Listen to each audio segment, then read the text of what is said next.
Eurokomesaria për zgjerim Marta Kose ka përshkruar si histori të dhimbshme ngecjen e Maqedonisë së Veriut në rrugën e anëtarësimit në Bashkimin Evropian.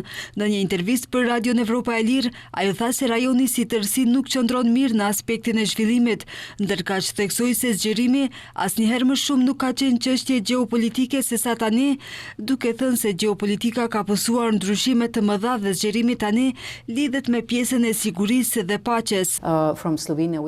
Unë vi nga Slovenia, e cila më herët ishte pjesë e këtij territori në kuptimin më të gjerë të fjalës. Do të thotë, në disa aspekte rajoni ka qenë më mirë para 20 viteve se sa që është sot, dhe ka 2 ose 3 histori shumë të dhimbshme. Njëra prej tyre është që Kosova nuk mund të ecë përpara. Një histori tjetër e dhimbshme është Maqedonia e Veriut. E dini, nëse Ukraina pret aq sa Maqedonia e pret fillimin e negociatave, atëherë Ukraina do të fillonte negociatat në vitin 2045. Dhe kuptohet, këtu është edhe Bosnia e Hercegovina. Ajo shpreson që gjatë kësaj përbërje të Komisionit Evropian që u zgjodh në vitin 2024, Malizi dhe Shqipëria mund të bëhen anëtare të Bashkimit Evropian.